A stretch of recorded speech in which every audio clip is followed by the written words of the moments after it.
And then a beef started between Suge and Snoop. They got so heated, Suge tried to take Snoop out. A lot of rap fans don't know what went down back then. Some of my homies didn't like his homies. Some of my homies shot at his homies. He shot at some of my homies. It was a lot of... Okay. And it was that type of party. Cool. Right.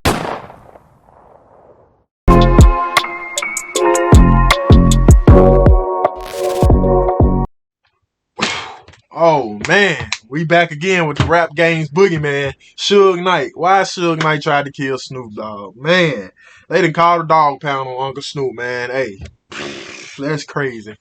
Trip game, man. What to do, man? What's poppin'? We ain't hot. It was been the hottest in today. Why Suge Knight tried to kill Snoop Dogg? Now, I didn't react to Suge Knight the other day. I reacted to the title was the rap game's boogeyman. They was explaining why this was one of the most feared men in the rap game that was in the rap game. And this nigga here, man, that nigga there is a maniac. Like that nigga there crazy, bro. Like I don't know, this dude right here, man. But they done tried to call the dog pound on my own Uncle Snoop Dogg. And he the only person that work at the dog pound. That's crazy. Hey, Suge Knight. Some people know the history on Suge Knight. Like I told y'all, I like these type of videos right here. I told y'all I was gonna rock out with these right here a lot more, cause I like seeing the history of like how beef started, how the beef ended, how they squashed it, how record labels crashed, how they, y'all know what I'm saying. I like to hear those type of stories. So hey, why Suge Knight tried to kill Snoop Dogg? We finna see what they talking about in this one right here. So hey, if you new to the game over here, join the game. Don't be lame. We ain't just no reaction channel. We do everything. Smash the like button for your boy. Hit that sub button if you new. I ain't even finna waste no time. Make sure you hit that link in my description. Go subscribe to my second channel. Enough of me talking. Let's get it. Suge Knight and Snoop Dogg were taking over the game together back in the 90s. Death Row, Suge Knight and Snoop Dogg were taking over the game together back in the 90s. Okay, so they ran together. Oh, Death Row, industry almost overnight. Looked like nothing could slow him down. But everything wasn't cool behind the scenes. And then a beef started between Suge and Snoop. They got so heated, Suge tried to take Snoop out. A lot of rap fans don't know what went down back then. So today, we're breaking down the wild story of how it all happened. I know it went down back then. That's why I'm here. Snoop came up in Long Beach, selling drugs and repping the Rollin' 20 Crips. He started rapping as a kid, but didn't take music seriously until he caught a charge and got booked on cocaine possession. After getting out of jail, he linked up with Nate Dogg and Warren G to start a rap crew called 213. They started selling mixtapes out of the trunk of a car, and that's how Dr. Dre heard Snoop Dogg and brought him in to work on his debut album, The Chronic. Snoop came over to Death Row. Rumors say Suge wasn't rocking with the idea at first. Suge's affiliated with the Mob Power Rules. Snoop was rocking with the Crips. Snoop told the Breakfast Club, some of my homies didn't like his homies. Some of my homies shot at his homies. He shot at some of my homies. It was a lot of... Okay, and it was that type of party. Cool. Right. Whatever street politics they had going on at the time, none of it mattered after the Chronic dropped. Dre already had momentum after being in NWA. Facts. Chronic launched him, Snoop, and Death Row to the next level.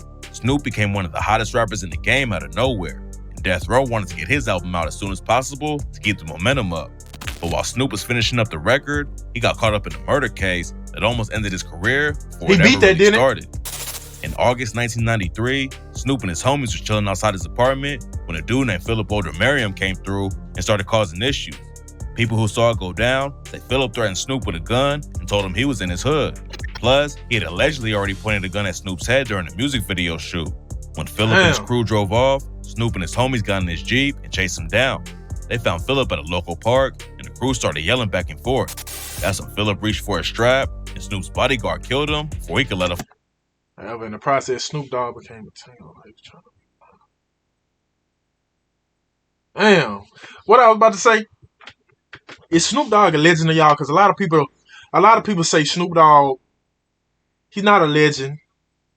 He wasn't a great rapper. He only had 2 good albums. I'm just throwing what people be saying out there. Snoop is honestly a legend to me. Set in stone to me. So Snoop Dogg is a legend from the music to the acting. Snoop Dogg is a legend to me. But like I said, some people say he only had 2 good albums. And he just wasn't that he wasn't that good in the music. So I mean, teach his own. But y'all let me know something down below. This shit here crazy though. I like hearing back and forth. That's when Philip reached for a strap, and Snoop's bodyguard killed him before he could let off a shot. Snoop and his bodyguard both got hit with murder charges, and Snoop spent the next 2 years fighting the case. Snoop had jumped off the porch at a young age, but the situation with Walter Merriam had a massive impact on him. He told the LA Times, the media is quick to point their finger when trouble strikes. I guess they think I'm macho and I don't care or something. But man, I'm someone who's trying to turn his life around, and it gets emotional. One thing about the media, you can do 1,000 things positive. You can go to a whole neighborhood and fill the whole neighborhood with mansions. You can do that 1,000 times. As soon as you do one thing negative, boom, that shit got 30 plus million views. But when you went over there and you built mansions in the hood, everybody got a mansion in the hood, everybody living, they ain't got to worry about no bills or nothing. If you doing that, oh, you only getting 1,000 views. One negative thing come out, you got 30 million views. That shit crazy though. That's how the media work. And I see the media ain't too much really changed about the media. It's just, man, technology got better. After he was finally acquitted of the murder charge, Snoop says it made him realize he didn't want to live the gangster life no more. He just had a son, his career was popping off, and he knew that he didn't have to stay in the streets and crash out anymore. Trying to get some Snoop money. wanted to start squashing beefs and spread positivity. He was signed to one of the most violent dudes in the history of the rap game. At the same time Snoop was talking about peace, Suge had linked up with Tupac and sparked the entire war between the East and West Coast. Pac had been locked up on a sexual assault case and was going broke in prison. So his wife at the time set up a meeting between him and Suge. Suge flew out to New York and visited Pac in prison. Then a couple days later, he went on stage at the Source Awards and called out Diddy in the East Coast on live TV. Suge got Tupac out on an appeal, and they started putting pressure on the East Coast right away. Pac put out the track Hit 'Em Up and said, "First off, f*** your and the clique you claim.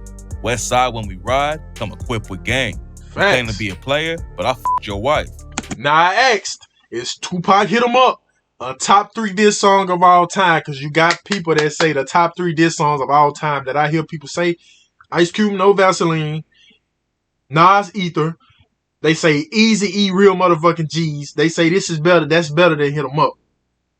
Some people say Real G's better than Hit 'Em Up, but I don't know. Both of them hard though. Both of them hard for real. I don't know. But Tupac Hit 'Em Up, man. Eazy-E, Real G's, man. Ice Cube, No Vaseline. Oh my God, man. It's just so many. I don't know.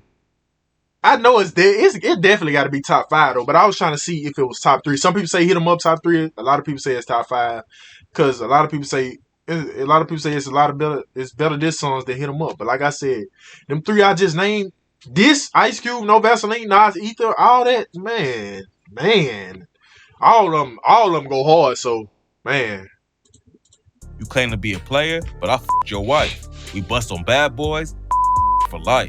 Plus Puffy trying to see me, weak hearts I rip. Biggie Smalls and Junior Mafia, some mark ass Tupac and Suge were going to war, but Snoop wasn't rocking with the drama. He said he was trying to shake hands with people and stop the violence because it may not be over if somebody get killed. Even though Snoop didn't want to jump in the beef with Pac, they were always tight.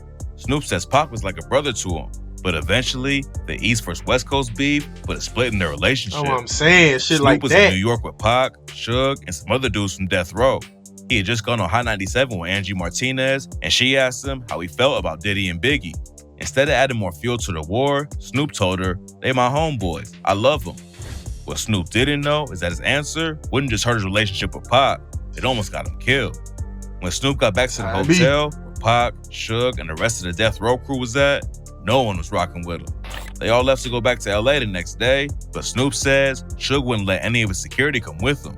By that point, Snoop knew he was in a dangerous situation. When they got on a private plane to fly back to LA, Snoop says he grabbed a knife and a fork to defend himself, then walked to the back of the plane I heard with that before, to hide. He had no idea what could happen next, so Snoop just sat back and watched everyone the whole flight. Snoop tried talking to Pac again when they touched down, but Pac just ignored him. Then, just a few days later, Pac was shot and killed in Vegas. Pac's death had a huge impact on Snoop, and this what finally turned him against Suge for good. Snoop accused Suge of being involved with Pac's death. So a lot of people say he wouldn't release any more music on Death Row. Suge went to jail over probation violation, and Snoop signed with Master P's label, No Limit Records. Snoop said, "I was working against the devil." After he left Death Row, Suge allegedly put a bag on his head. The situation was getting crazy. When Snoop went on the breakfast, Man, that nigga Suge is a real life maniac. Like, he is real deal crazy. Like, that nigga, he gonna call a meeting, and that nigga gonna beat your ass. You ain't finna, y'all gonna go, he gonna call a studio session or a meeting or something. You think y'all finna go in there and meet, or you gonna go to the studio and you gonna rap? That nigga finna beat your ass when you come in there. That nigga, that was a maniac for real, dog. But I just thought about this. You see Snoop Dogg everywhere though, so that really ain't, that ain't legendary. Like, Snoop Dogg is on damn near every commercial, NBA, NFL, he was at Super Bowl halftime. Every time you look up, he on a beer commercial.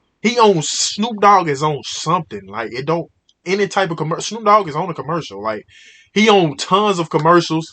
The Snoop Dogg is a legend, dog. That just, I don't get why people say he ain't no legend though. I don't understand that. But like I said, to each his own. Suge allegedly put a bag on his head. The situation was getting crazy. Called Snoop dog went on pound the on him. Breakfast Club in 2016. Envy said the danger was real. He said, Facts. No, it was serious for everybody out there. Like, Snoop had security guards. Like, to meet Snoop back in the day, and this might have been like 15 years ago. You had to. It was a vetting process. As like, it should you had be. to go through. Like, it was scary. Especially after Pac and Big just got It killed. was scary. Just Snoop wasn't crazy. backing down though. In 2002, he dropped the track Pimp Slap and said, "This like his wife. Suge Knight's a and that's on my life. And I'm gonna let the whole world see, because you up the industry, and that's on me." Man, I gotta It listen to didn't seem like that. the kind of beef that would get squashed. But in 2005, Snoop and Suge put it all behind them at a summit called Unify the West. Snoop told Vlad TV, Meaning of the minds of two great minds that realized that going at each other wouldn't do nothing but leave two dead minds. even after Suge got booked for killing a dude during the filming of Straight Outta Compton, Ram Snoop over. says they kept in touch over the phone and were even talking about doing a movie on Death Row together. It's wild that Snoop was able to forgive a dude who tried to get him killed, but it just proves that he really is Crazy. trying to change the game, not Facts. stay wrapped up in beef. Hey, He took it a step further this year when he actually bought Death Row Records. Death Row was pretty much Damn, dead I ain't after even Snoop know left that. back in the 90s. With Suge locked up, Tupac dead, and Dr. Dre leaving to start his Aftermath label, nobody was left to hold it down. The label changed hands a few times over the years, and in February, Snoop announced he had bought it from a company called Blackstone Music Group. Death Damn, Row I probably didn't never be even as know that. powerful as it was back in the day, but it's still great to see it in the hands of someone like Super Snoop. Bowl. It's been a wild ride from the days when he was just helping Dre out with the Chronic. He had to beat a murder case, survive the war between the coasts, and go head-to-head with Suge Knight. But now Snoop owns a piece of music history that he helped create. Facts. Snoop still holding it down too. That's why I say I don't know how y'all don't say Snoop legendary, dog. But anyway, like I said, I like stuff like this. Y'all see all that right there? Why 50 Cent was shot? Floyd can't read this and that. I like seeing that. I want to know how this started, why they started beefing, how they squashed the beef, if they squashed the beef. Like, I do want to know what went on back behind the scenes back in the day. What happened with the music, with the beefing, whatever, with the entertainment, whatever. I be want to know it all. So that's why I'm rocking out with these videos, and I see y'all rocking out with them too. So any video y'all want to see like this, drop it down below. Y'all can drop anything down below. Anything. Like I always say in my intro, we ain't just no reaction channel, we do everything. So any reactions y'all want to see, drop it down below. If you new to the game over here, join the game. Don't be lame. We ain't just no reaction channel. We do everything. Smash the like button for your boy. Hit that sub button if you new. Make sure you hit the link in my description. Go subscribe to my second channel. Hey, I'm gonna get at y'all at the next one.